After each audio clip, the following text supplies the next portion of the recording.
Thank you all for joining us today, especially given the timing and the back-to-back press conferences. I see Nick's requested reporting access. I'll go ahead and grant that. Please let me know if anybody would also like reporting access.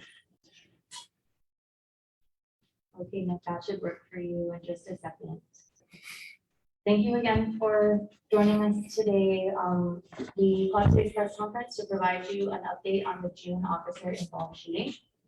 On today's panel, we have Attorney General Lina Tyson Camacho, our Chief Prosecutor Basil O'Malley, and our Acting Chief Investigator A.V. Camacho.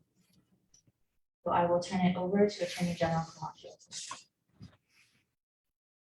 Today, in an effort to promote transparency and build confidence in law enforcement and the criminal justice system, our office and the Guam Police Department established standard procedures to be used when the use of deadly force resulted in death or serious physical injury.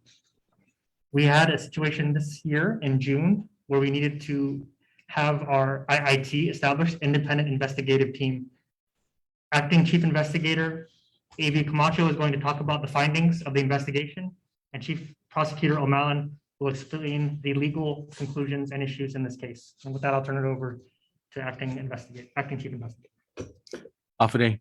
So I'm going to go over the investigative phase of this case.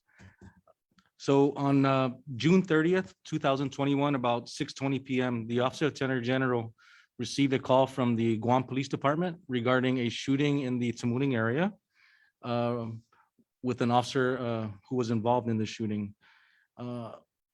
OAG investigators responded to the scene, which was at the Hemlani Apartments off of Route 1 in Tamuning. Investigators met with GPD detectives and patrol officers were briefed on what had occurred at that scene. With the assistance of GPD, we were able to conduct a few more interviews, conduct ballistic examinations, and fingerprint analysis. We also met with approximately 20 witnesses. We were able to secure surveillance footage, and we attended the autopsy, the forensic autopsy, which was on July 11th, 2021. So our investigation revealed certain facts that were independently corroborated by either surveillance footage or by several witness statements. Here are some of the facts. The officer and his 7-year-old daughter met with his wife at the Centam building for an appointment. The officer was off duty. The officer and his wife were driving in separate cars. The officer's 7-year-old daughter was riding with him. At around 5:50 p.m., the officer turned left on Tun Jose Ferrin Street in Tamuning, departing the Centam building. At 5:50 p.m. and 4 seconds, surveillance camera captures a man appearing to be armed with 2 machetes, charging the officer's car and motioning to hit it. As the officer continued down Tun Jose Ferrin Street, a second man threw something at his car. Traffic forced the officer to stop at the intersection of Route 1 and Tun Jose Ferrin Street. The officer got out of his car and grabbed his gun, which was located in the rear passenger seat. At 5:50 p.m. and 29 seconds, surveillance cameras capture a man running downhill towards where the officer's car is stopped. The officer fired a single shot, striking the man in his lower abdomen. The officer's weapon was a GPD-issued weapon. The officer's wife, who was driving ahead of the officer, called 911 3 times. The officer reported the shooting over his GPD radio and requested for a medic. A witness in the area gave the officer a towel so he could render aid to the man. A witness saw a knife when they rolled the man over to render aid. Moving on to some of the evidential evidence that was tested and the autopsy. The autopsy confirmed that it was a single gunshot. Fingerprint analysis on the knife was requested but there were no prints of value obtained. Ballistic examination established that the expended shell casing from the crime scene and the bullet extracted from the autopsy or during the autopsy were fired from the officer's gun. And again, the officer's gun was a GPD issued weapon. Good afternoon.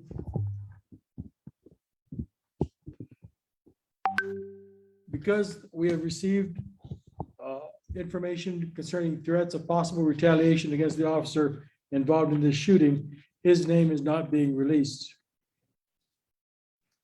Guam law authorizes police officers and peace officers to use force under certain circumstances, which includes to make an arrest or to prevent a crime from occurring.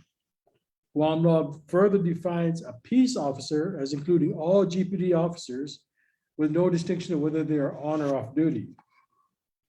The question of whether the individual was acting in the law enforcement capacity at the time has been determined that he was acting within his capacity.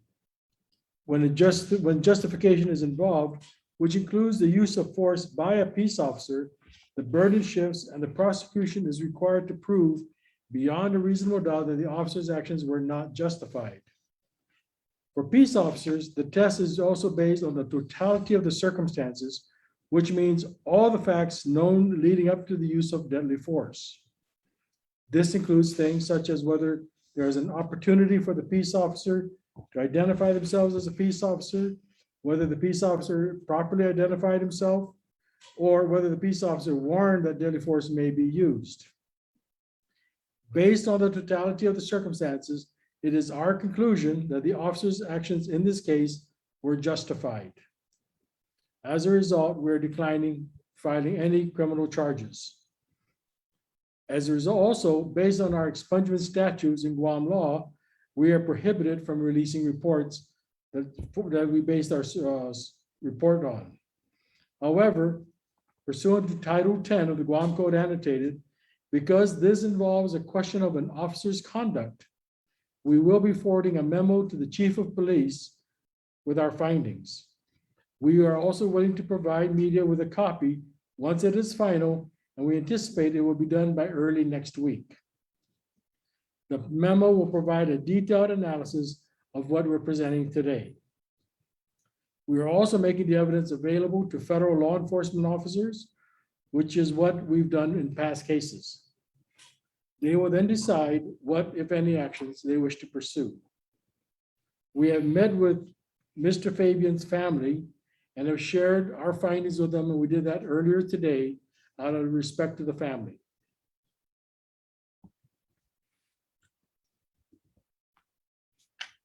And with that, if there are any questions.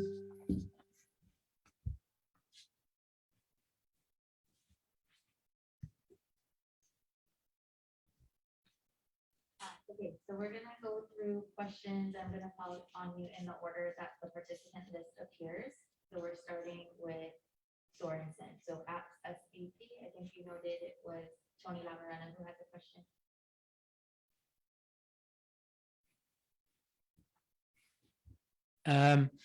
So in general, can you tell us exactly, bottom line, what was the outcome of the investigation? That the shooting was justified. Okay. All right, thank you. Okay, thank you, Senator. Next is Eric Rosario.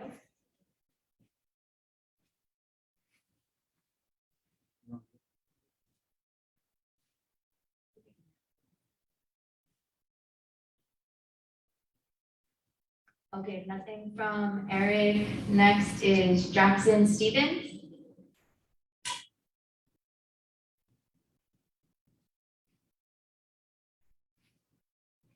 Okay, we'll move to KUAM, Jason Solid.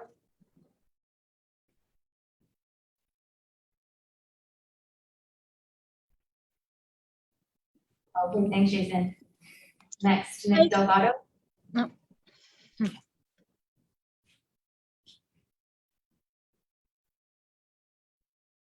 Oh, I'm sorry, Tyler, you're at the bottom, but yes, that's fine. Go ahead. Can you please again just explain to us the conversations that you guys have been having with Fabian's family? Well, this is part of our protocol. We do keep the family informed, and we have met with them a few times now. This morning, we met with Mr. Fabian's family and explained the findings as well as the decision that the officer's actions were justified and we were not going to be pursuing criminal charges. If I What can add was to their that, reaction? Yes, if I can please. add to that, during the course of the investigation, we had numerous meetings with family members because they were all eyewitnesses at the scene. And so their information was provided and taken into consideration informing our report. But the meeting with Mrs. Fabian this morning was cordial. She understood our position that we have presented to her. And it seemed, well, I'll just leave it as it was a cordial meeting. No further questions. Thank you. Thank you, Tyler. Okay, Nick, you're up next.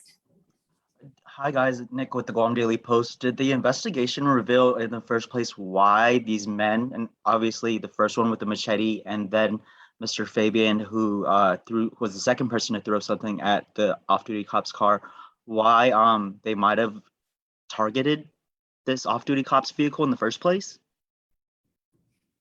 It was just the wrong time, Nick. It sounds like we've been able to confirm through a few witnesses that there was an altercation or an argument that took place and it spilled out into the street and the officer happened to drive by in the middle of it. So the second individual seen on surveillance video holding the two machetes, will there be any criminal charges brought against that individual? We're here, Nick, to talk about our findings for the IIT and not here to talk about any other criminal charges that may or may not be filed. But at this point, Okay, so yeah, good. that would be separate and apart then from this. The focus of if this at all. investigation has been on the officer's conduct. And I know you said you'll be releasing the analysis more in depth to the media next week, as well as to the chief of police. Can you say anything about the internal affairs investigation that has been going on as well? Our review has been limited to whether or not criminal charges are warranted. Any administrative or rules that will be left up to the Guam Police Department and Chief Ignacio. Baz, I know you said that the talk with the family, with the victims, or with Mr. Fabian's wife was cordial, but the family, since this incident occurred, said that while you saw that knife there under his body, as he laid on the ground, he only had, I believe, a beer can is what they said in his hand, and the shooting to Mr. Fabian was unwarranted is what the daughters was telling me just from what they saw on the scene there. What can you say to that? One of the things that has to be taken into consideration from beginning to end, this took 29 seconds. And so when the officer steps out of his car, I mean, it was in his face with just seconds to respond. And at the time, which will be highlighted in the full report, that he was concerned about his safety and the safety of his 7-year-old daughter who was in the car with them. So he had just seconds to respond to what he viewed as a threat. And you were mentioning that in the law also provides that they should identify themselves as a police officer. And so did he in that short time span? It is not clear. It does not appear he did, but we know he said something, and exactly what was said is not very clear.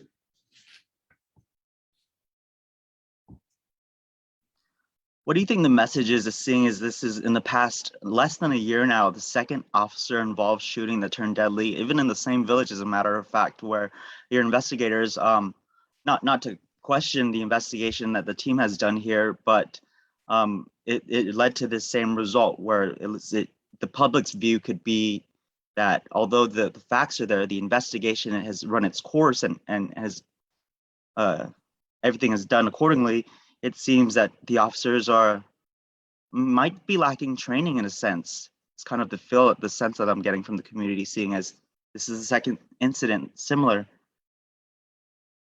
Your Nick, on take? that, I want to point out that this is the second time that we've unfortunately had to give a press conference like this in the last few months. But this is not similar. In the last case, we presented to the grand jury facts. Mhm. We followed the process, and the grand jury made a determination that there wasn't enough evidence to proceed with criminal charges. In this case, we reviewed the evidence and we determined, based on the undisputed fact, which has been corroborated across witnesses and surveillance footage, that the officer's actions were clearly justified. So I just want to clarify that this isn't the same situation with the prior investigation that was conducted. With respect to training, I mean, Chief Ignacio is aware, and we are working with him on setting up training on use of force and de-escalation. But it's hard in a situation like this where there's a determination, no one wins in this. The family has tragically lost a husband and a father. The officer is now going to have to deal with this, and you put yourself to taking someone's life, what that's going to do to you for the rest of your life. You aren't ever the same. And to have this all happen in the presence of your 7-year-old is another factor that goes into it. So it's not as though these officers have shot someone and they just go about their business as though nothing has happened. We will continue to investigate these cases, and where appropriate, we will present them to the grand jury as we did in the last case, and we are willing to pursue criminal charges if the process allows us to do so. That's just not the case here, but in the future, if we have a case where the grand jury decides that it's warranted, we have shown we're prepared to take action. So what do you think the learning lesson could be for the community in relation to this specific case here? I mean, I don't really understand the question. Nick. Can you clarify? What would your message be to the community then, seeing as, if they find themselves in a situation like this? I mean, and just exactly in what unfolded with Mr. Fabian and the off-duty officer. It's a tragic message? It's a tragic event, and that's really, I mean, there's no way to explain.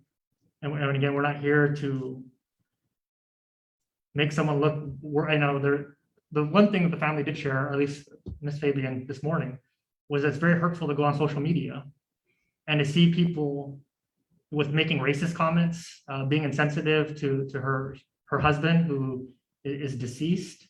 I will say that we have also identified through this, although this was justified, there's a lot of work that we need to do with our FSM community. We met with a young woman who was concerned and basically is claiming that when she calls for the police, they don't go respond to her house because of the neighborhood that she lives in. So this incident we've determined was justified, but it's also clear that there's a lot of work that our office needs to do, that our law enforcement officers as a whole need to do to bridge this gap, because I think that's where a lot of the tension was early on.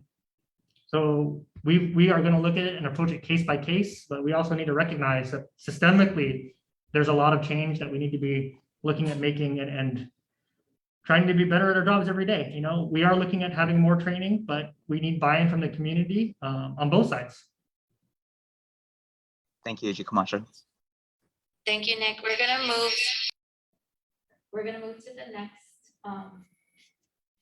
the next outlet, which is PNC, Jerry Partido. Yes, thank you. I have a question about procedure. Isn't it standard police procedure to shoot to disable first before shooting to kill? Can you comment on that? What I can comment on, I was a police officer for almost 20 years, and I received training through the police department. Every officer in the police department is trained to shoot to stop a threat, and that's basically what their training entails, is to stop a threat, not to disable, not to kill, but just to stop a threat. Okay, one last question. Given what has happened during the last 2 officer-involved shootings, right? Will there be an increase in police training regarding this particular aspect of, to term it as escalation of force? especially among the new cadets that are, coming in, or even the existing forces, the ones who are new to the force? This is something that Chief Ignacio is aware of. We are working with them. We are actually in the process of developing an updated use of force policy and plan on meeting with all law enforcement. So we have a uniform use of force policy within the next weeks. So again, I can't speak for Chief. We haven't, he wasn't involved in our investigation, but it's something he's aware of, something we are interested in pursuing and making sure that all of our officers are properly trained and have all the tools available to them, which would include de-escalation. Okay, thank you, AG. No further questions. Thank you, Jerry. We'll do, that closes off our first round. We'll do one more round to check in if any follow-ups. And at the top, we're still with Sorensen. Anything further? Real quick, this is Tony Lamerda calling. During the investigation, the off-duty officer had in his possession a police radio, was in contact with the police department. Was it looked at the possibility, could the officer, the off-duty officer, have driven away from the situation and called for uniform officers to be called to the scene to try to calm down the situation? I mean, or was the off-duty officer compelled to take action? I can answer that. He had no choice. He was trapped. He was trying to drive away, but the traffic on Marine Corps Drive, Route 1, had come to a stop, and he could not proceed any further. And as far as his radio was in the back seat, Mr. Lamarana, so he could not have called. When he got out of his car and went into his back seat, that's where he would have had access to his radio. And at that point, his testimony is that the individual was charging him. Okay.